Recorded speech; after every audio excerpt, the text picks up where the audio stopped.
لیکن خالق وہ ہے جو پوری کائنات اور اس کے ذرے ذرے سے واقف ہے، جانتا ہے انسان کی ضروریات کیا ہے، جانتا ہے معاشرہ کیسا ہوگا، معاشرے کو کیسا ہونا چاہیے۔ اس لیے اس لفظوں میں جو ابنائیت، جو محبت، جو شفقت خدا ہے وہ نظر آتی ہے۔ اگر کوئی دیکھے مسکین صاحب، ان الدین عند اللہ الاسلام، کہ اللہ کے نزدیک کوئی دین ہے تو وہ اسلام۔ اب یہ اسلام جو ہے ایسا دین نہیں ہے کہ فقط لفظ اسلام ہے، اس کے اصول بھی ہیں، اس کے فروع بھی ہیں۔ آسانی سے ہم بتا دیتے ہیں کہ اصول دین، فروع دین جو علماء نے ترتیب دے رکھے ہیں۔ ویسے دین کے 3 پارٹ ہیں، ایک حصہ ہے اصول دین کا، ایک حصہ ہے فروع دین کا، ایک حصہ ہے معاملات کا۔ توحید، عدل، نبوت، امامت، قیامت، جسے ہم اصول دین کے نام سے یاد کرتے ہیں، نماز، روزہ، حج، زکوٰۃ، خمس، جہاد، تبرہ، تولیٰ، امر بالمعروف، نہی عن المنکر، جسے ہم فروع دین سے یاد کرتے ہیں۔ معاملات کیا ہیں؟ میراث ہے، حدود ہیں، نکاح و طلاق ہے، بیع و شراء ہے، یہ ساری چیزیں معاملات ہیں۔ اور میں سمجھتا ہوں کہ ہمارے 90% لوگ معاملات کی طرف متوجہ نہیں ہیں۔ اصول دین کی طرف بھی حال پتلا ہے، فروع دین کی طرف بھی حال پتلا ہے، لیکن چلو کچھ نہ کچھ ہے۔ معاملات کا شاید سوچ میں ہی نہیں ہے کہ معاملات بھی کوئی دین کا حصہ ہے۔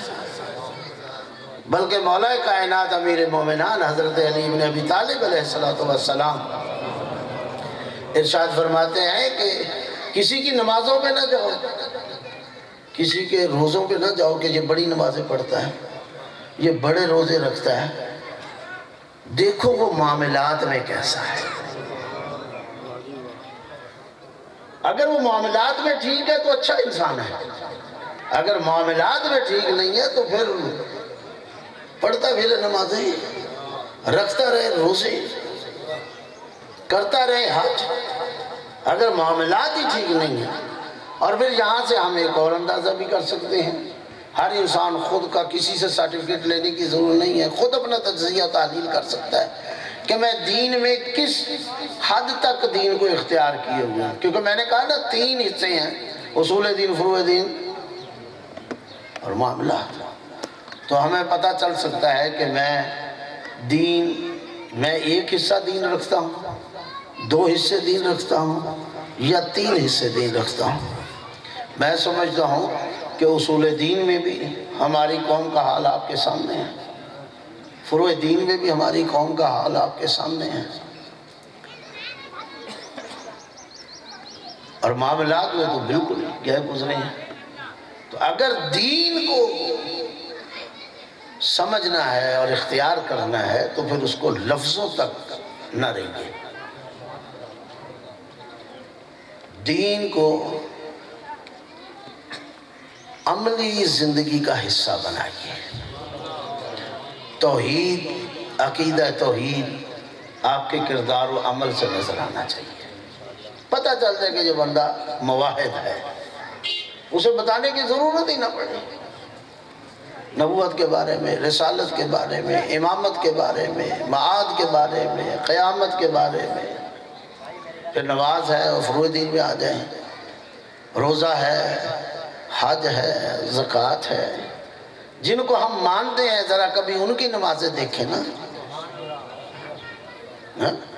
سلمان روتے ہوئے آتے ہیں، بی بی نے پوچھا کیا بات ہے؟ کبھی بھی بڑی خبر، علی دنیا سے چلے گئے، میں نے آج ان کو مصلی عبادت اس حالت میں دیکھا ہے۔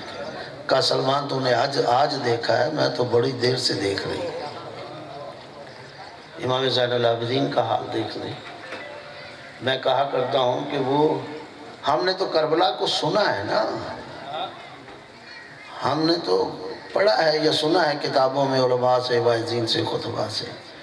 یہ وہ امام ہے جو کربلا سے گزر کے آیا ہے، اور گزر کے آیا ہے تو زین العابدین کہلایا ہے، گزر کر آیا تو سید الساجدین کہلایا ہے۔ اللہ رب العزت آپ کو ہم سب کو جو توفیق عطا فرمائے کہ ہم اس دین کو سمجھیں اور اس دین پر عمل کریں۔ بسم اللہ الرحمن الرحیم والعصر ان الانسان لفی خسر الا الذین آمنوا وعملوا الصالحات وتواصوا بالحق وتواصوا بالصبر۔